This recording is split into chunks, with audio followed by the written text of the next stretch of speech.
Four men, chained to a steel beam in a gutted warehouse outside Bakersfield. Leather cuts, road-worn. The kind of men people cross the street to avoid. And standing in the doorway, a 9-year-old boy holding a bolt cutter almost as tall as he was. He shouldn't have been there. He shouldn't have known what was happening in that building. And the men who put those chains on had already started the truck outside. The boy looked at them and said 6 words nobody expected. 6 words that would put 2,000 motorcycles on the road within 72 hours.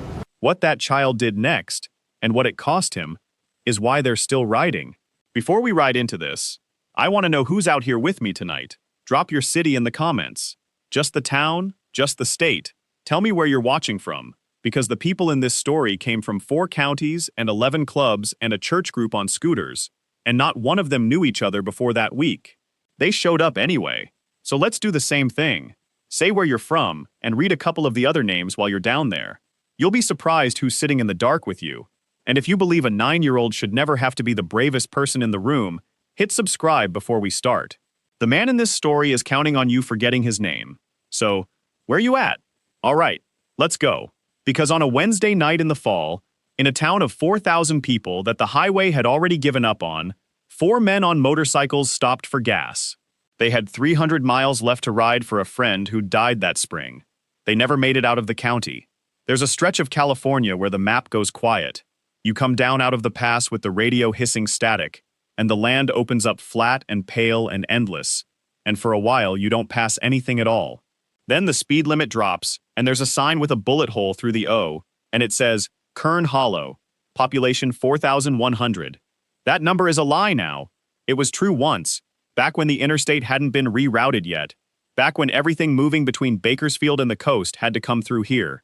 In those years, the highway brought money. Trucks stopped, families stopped, there were 3 motels and a hardware store and a Saturday that meant something.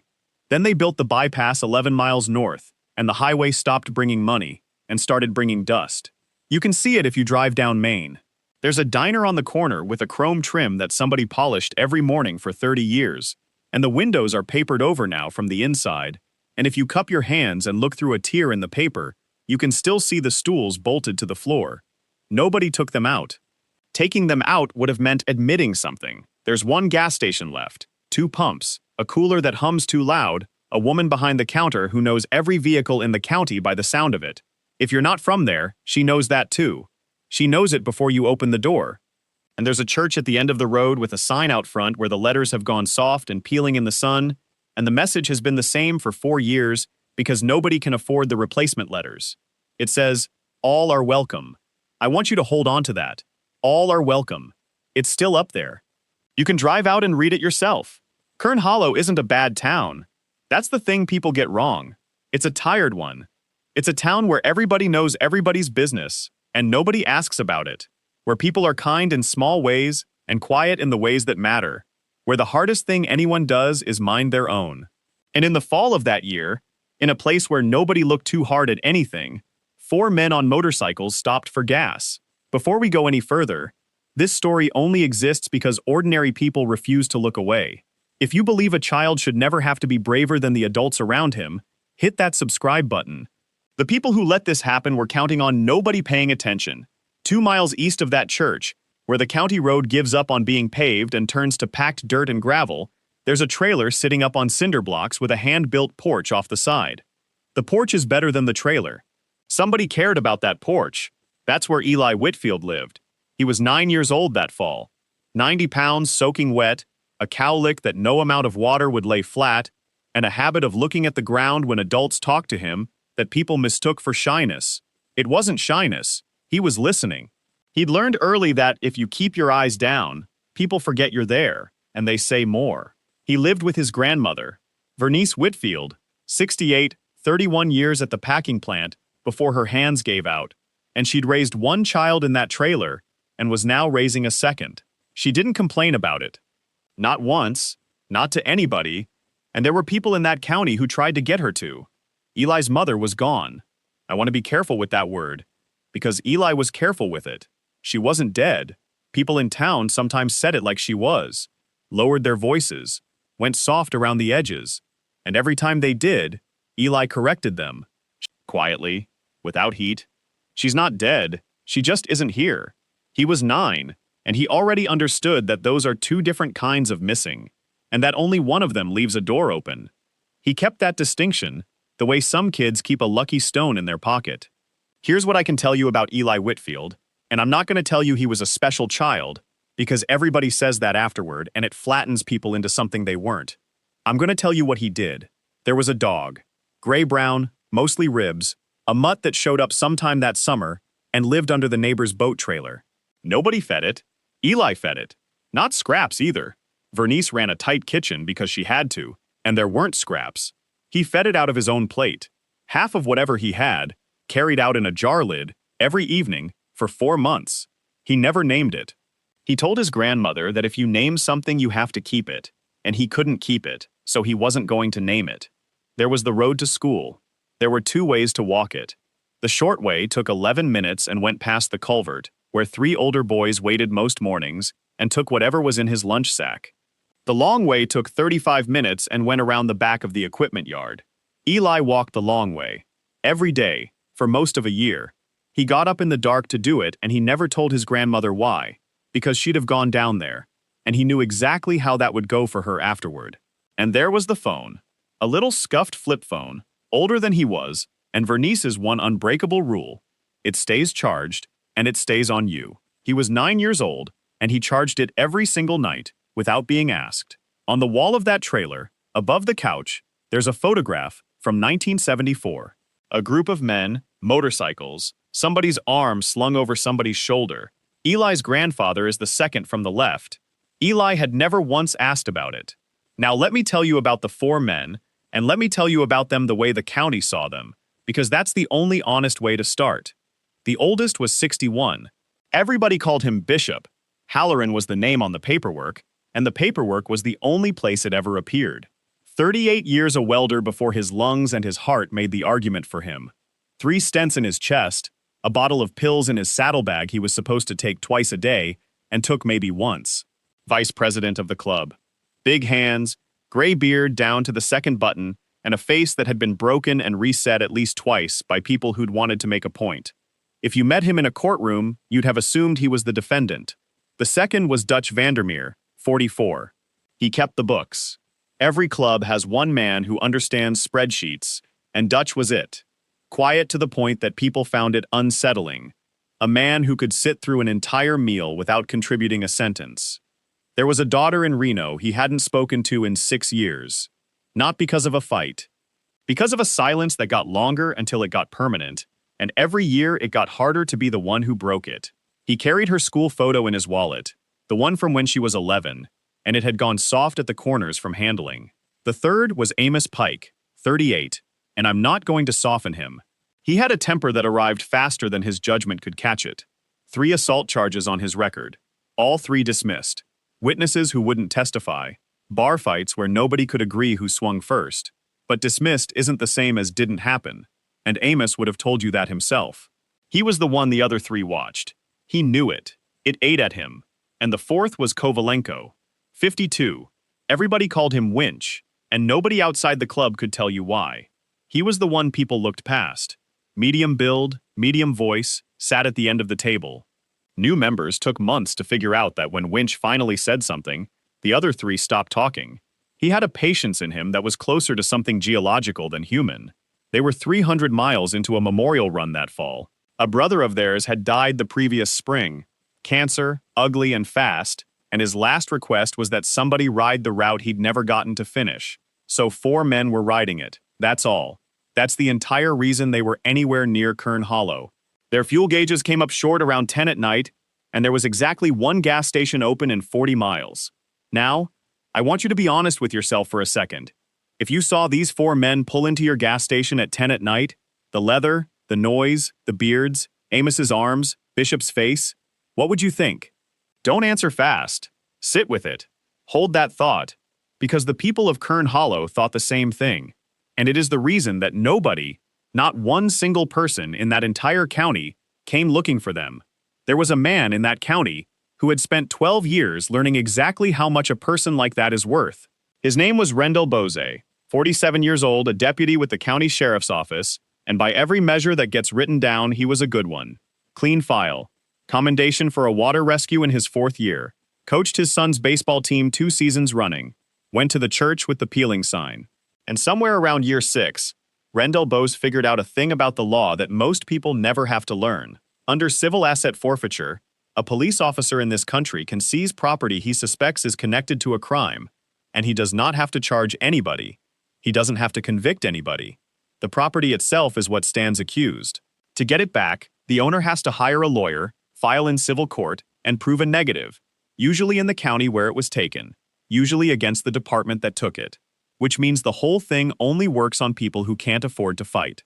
So Bowes picked his people carefully. Travelers, out-of-state plates. Men and women moving through with cash in their pockets, and nobody local who'd vouch for them. He'd run the stop, find the reason. A tail light, a lane drift, a smell he'd testify to later. And by morning, the vehicle would be logged, the cash would be counted, and the driver would be 40 miles down the road with a receipt nobody would ever honor.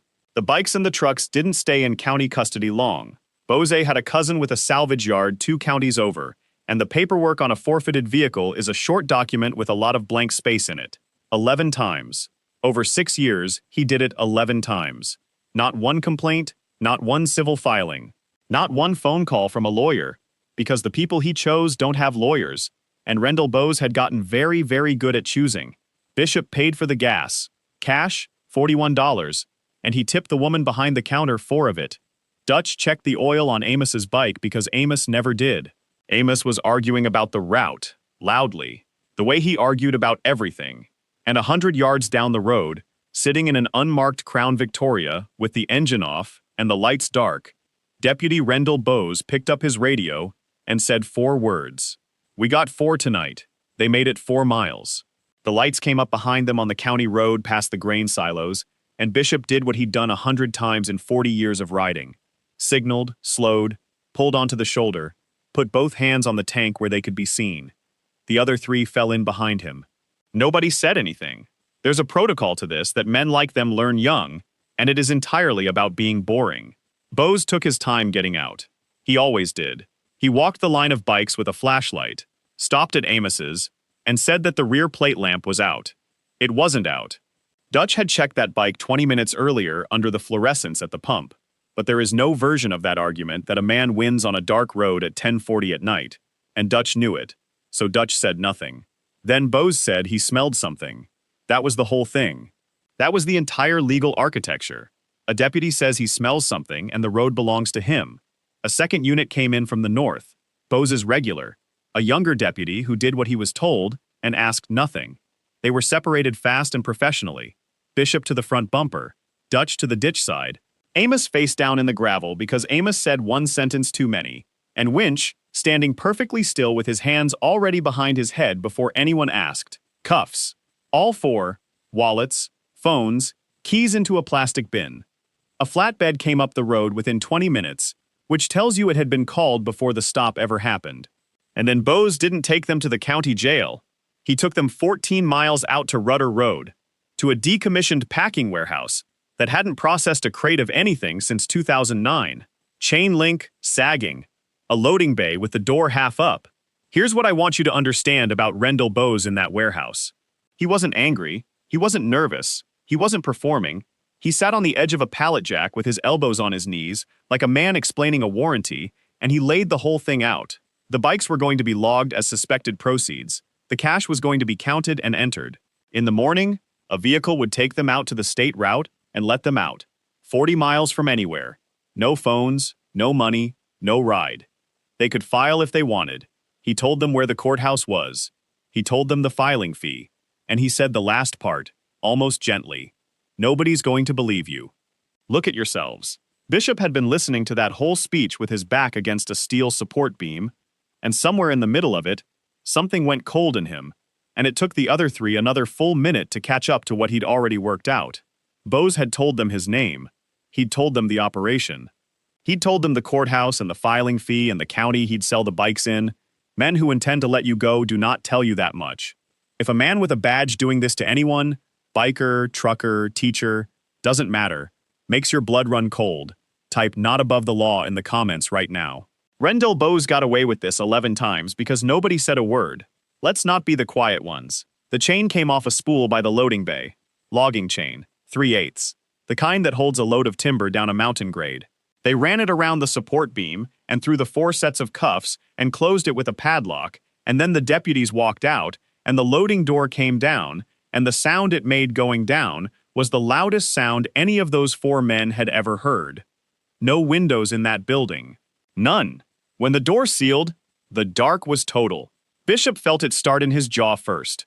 That's how it always came for him. Not the chest, the jaw, then the left shoulder, then the slow closing fist behind his breastbone.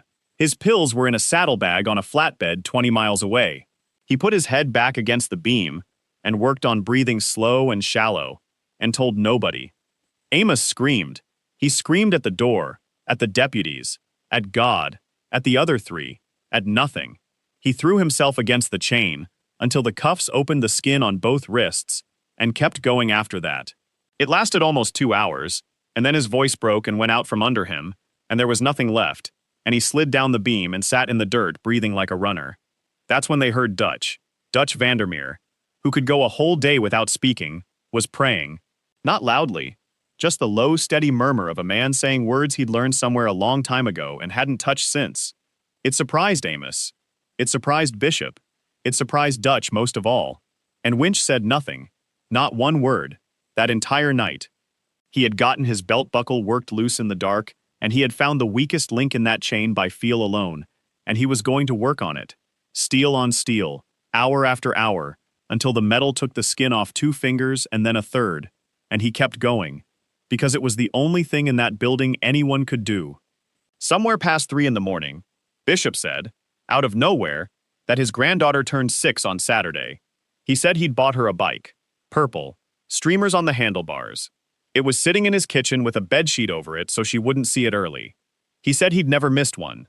Nobody answered him. For a long moment, in that dark, there was nothing at all. Now I need to take you back about 18 hours, to the middle of that afternoon, because there was something happening on Rudder Road that Rendell Bowes had never once thought to account for. There is a creek behind the packing plant. It runs down out of the foothills, cuts along the back fence line, and pools deep and green under a stand of cottonwoods about 200 yards past the loading bay. There are bluegill in that pool. There have been bluegill in that pool for 50 years. To get to it from the county road, you either walk 2.5 miles around by the culvert bridge, or you slip through a gap in the chain link on the north side of the packing plant property and cut straight across. Eli Whitfield had been going through that gap for 2 years, twice a week in the summer. He knew that yard the way a boy knows the places adults have stopped looking at. He knew which section of fence lifted. He knew the loading dock was the shortest line to the tree line.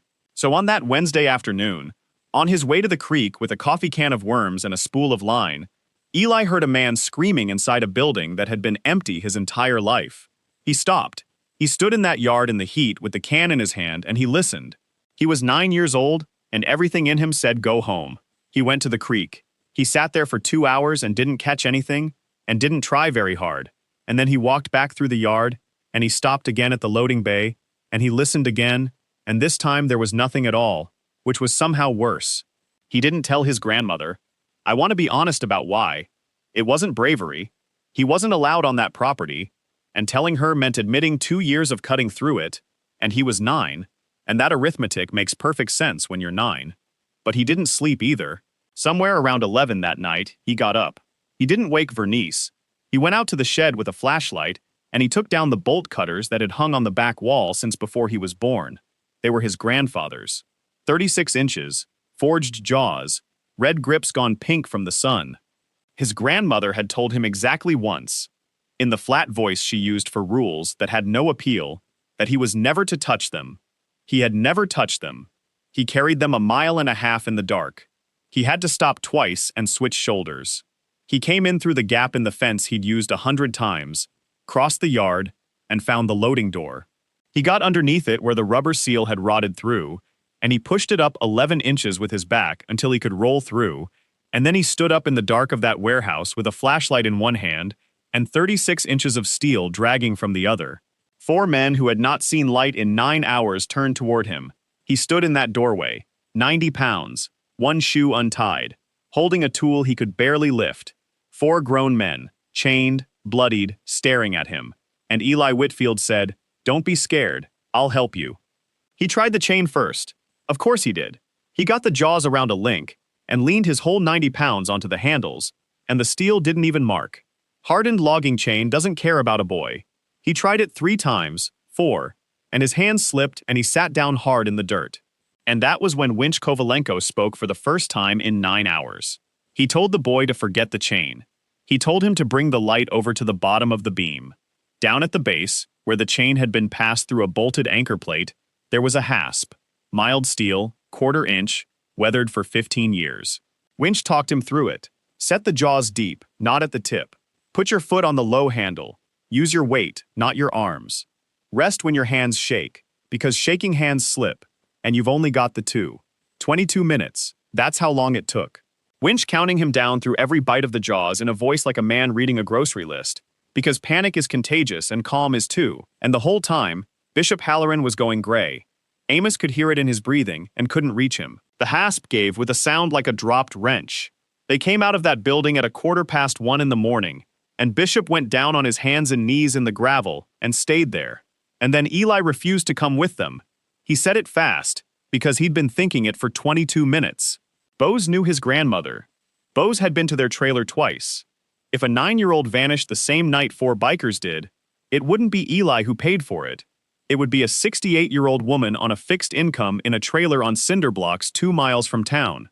He told them to go and get help. He said, "I'll be fine. I do this every day." And he meant the walk. He was talking about the walk home. Bishop Halloran got up off that gravel road with 3 stents in his chest and told that boy that as long as he was breathing, Eli Whitfield would never be alone in anything again. Remember what I asked you back at the gas station? What you'd think if you saw those 4 men. Eli Whitfield saw them chained to a beam in the dark, and the only thing he thought was, somebody has to help. It took them until almost 4 in the morning to reach the truck stop on the state route. 9 miles, most of it with Amos and Winch carrying Bishop between them, stopping every few hundred yards to let him sit down in the weeds until the color came back. A driver out of Modesto gave them coffee and let them use the phone on the wall by the restrooms, and they did the right thing. That's what I need you to sit with.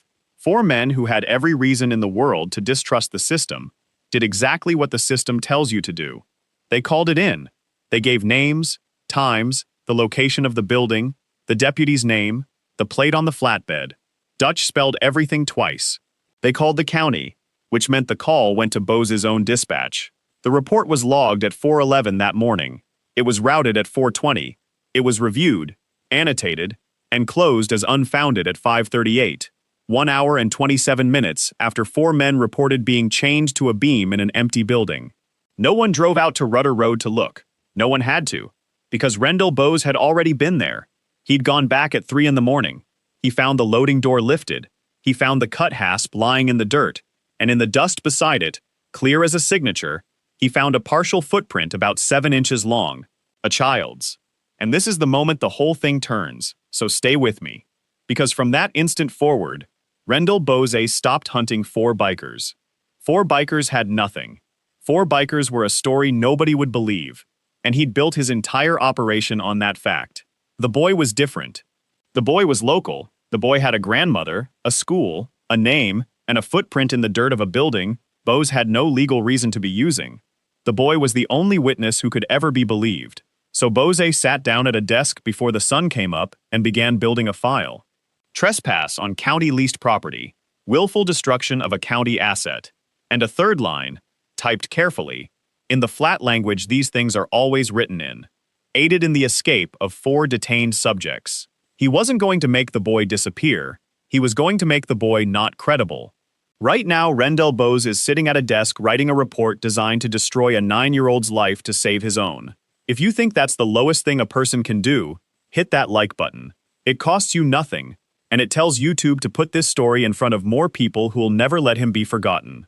On Tuesday morning, 6 days after that night on Rudder Road, Vernice Whitfield went to wake her grandson for school, and the bed was made. Not empty. Made. Corners tucked the way she'd taught him. That was the detail that took the floor out from under her.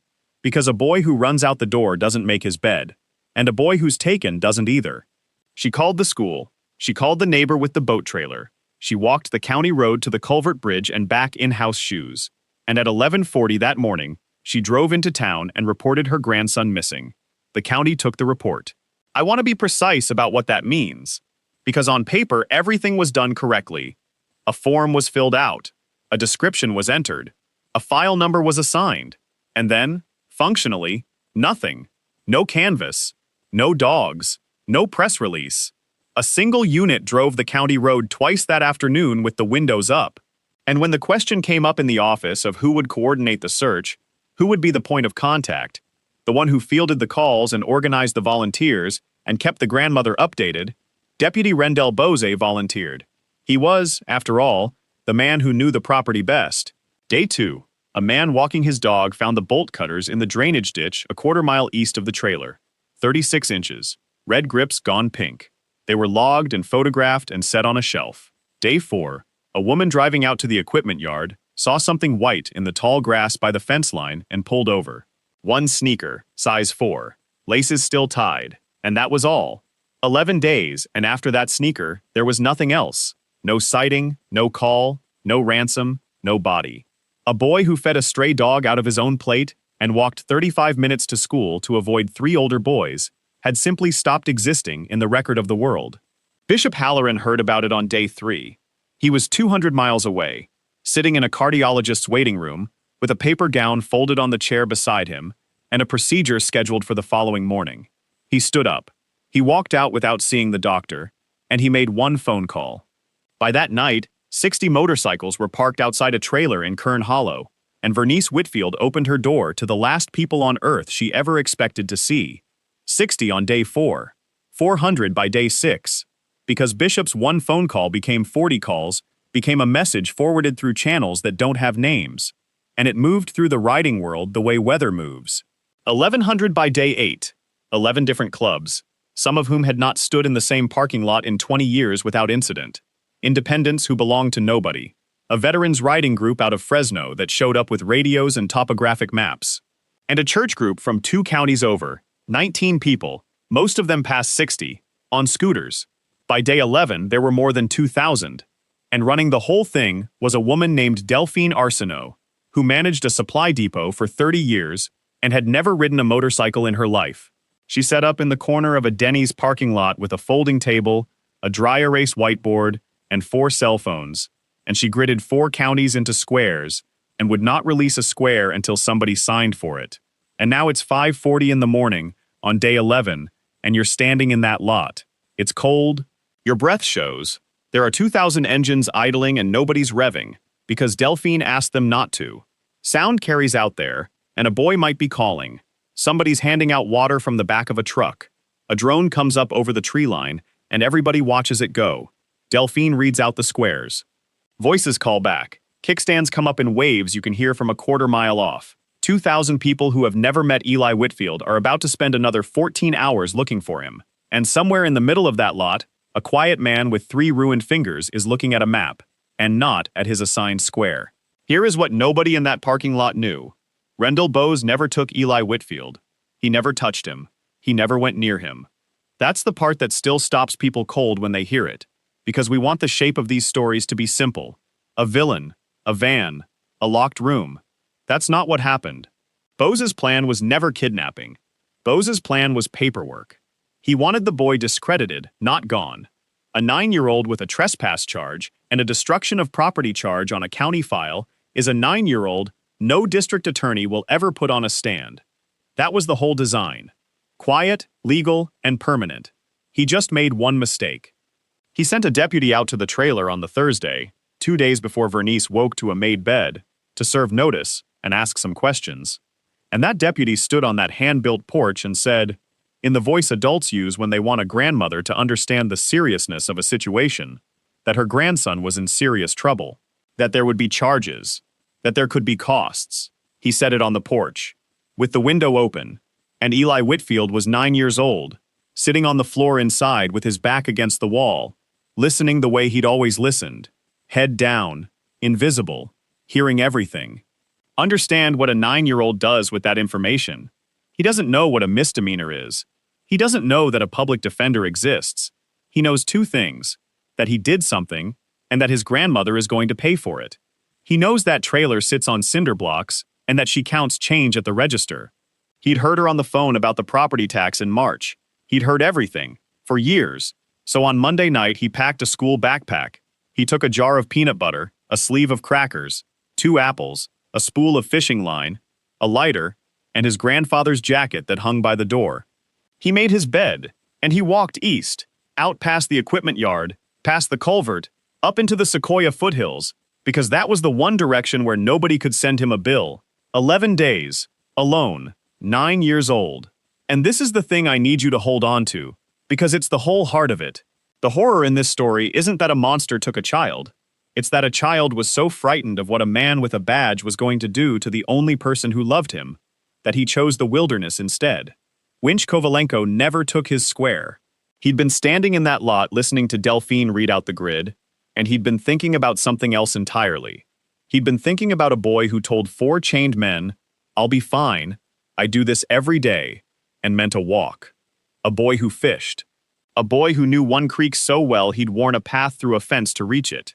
Everybody else was searching outward, in expanding rings, the way you search for someone who was taken. Winch went looking for someone who left. He rode east at first light and left the bike at the end of a service road and started up the drainage.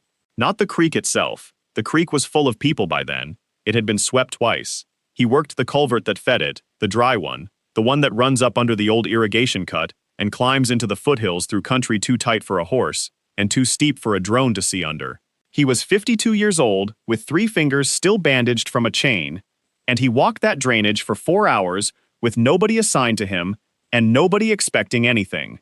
At 6:40 on the morning of day 11, about 2 miles up, he came around the base of a fallen cedar. There was a boy asleep underneath it.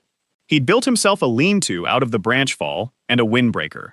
There was a fishing line tied to a root down at the water. There was a jar of peanut butter, empty, scraped clean with a stick. He had lost 11 pounds. His lips were split. He had a fever coming up in him, and he did not wake when Winch knelt down beside him.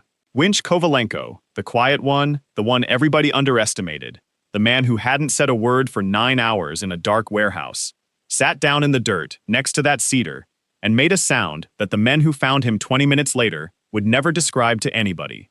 He got him up. He carried him out. 2 miles down that drainage, with a radio in one hand, Delphine's whiteboard went quiet. 2,000 people heard it inside of 4 minutes. And here's the part nobody was ready for. When they went through the backpack at the hospital, inventorying it the way they do, they found a photograph. Water swollen, folded into eighths, gone soft at the creases from being opened and refolded. It was the picture from the trailer wall. He'd taken it with him. 1974. A group of men, motorcycles, somebody's arm slung over somebody's shoulder. Eli's grandfather, second from the left, 26 years old and grinning at whoever held the camera. And standing behind him, off to the right, half out of frame, a boy of about 9, in a jacket 3 sizes too big, holding a wrench for his father, was Bishop Halloran. Same club, same year. Their fathers had ridden together for 6 seasons in a county 200 miles north. Neither of them had any idea. Not that night in the warehouse, not on the gravel road, not once in 11 days of searching. The connection was 50 years old, and it had been hanging on a wall above a couch the entire time. 2,000 people gave up 11 days of their lives for a boy they'd never met, while the man responsible sat in an air-conditioned office. Share this video with one person. Rendell Bowes wanted this story to disappear. Every share makes that impossible. Bishop Halloran never went near Rendell Bowes. I want that on the record, because everybody expects the other ending. 2,000 riders, a hospital bed, a deputy in a house on the north side of town. The arithmetic writes itself. It never happened. Bishop told them all the same thing, and he said it once. We do this the way that sticks. So it was Dutch. Dutch Vandermeer, who kept the books, who could sit through a meal without a sentence, spent 9 days at a county records counter with a legal pad. Forfeiture filings are public. Nobody ever reads them, because they're boring. And boring is where men like Bose live. 11 prior seizures over 6 years. Every single one a traveler. Every single one out-of-state plates or no local address. Not one contested. Dutch put it on 4 pages. In order, with file numbers. Then he drove it to Fresno and put it on the desk of a defense attorney named Prudence Okonkwo, who had been chasing that exact pattern for 4 years and had never once been able to find a complainant willing to come back to that county and say so out loud. She had 4 pages and no witnesses on a Tuesday morning. By Friday, she had 15. The indictment came 8 months later. The cousin with the salvage yard flipped inside of a week. He had records too, because people always have records. Bose went down on conspiracy, deprivation of rights under color of law, and 11 counts tied to the property. 6 years, restitution to all 15. And 19 months after that, a state-level forfeiture reform bill that closed the exact gap he'd lived inside. A bill whose committee testimony includes 40 minutes from a woman who ran a search off a whiteboard in a Denny's parking lot. Bishop got his stents that November. He made his granddaughter's birthday 14 months late, with a purple bike that had been under a bedsheet in his kitchen the whole time. And she was 7, and she rode it anyway. Dutch called his daughter. It took him until Christmas. She picked up. Amos Pike has not been arrested since. Not once. Winch Kovalenko has never said one word about any of it. To anybody, and he never will. And Vernice Whitfield's roof, the one she'd been patching with tar and a prayer for 9 years, was torn off and replaced by 40 men in a single Saturday. Eli is 14 now. He fishes the same creek, and over his bed there's a pair of bolt cutters mounted on the wall, with a small brass plate underneath. The plate has 6 words on it, nothing else.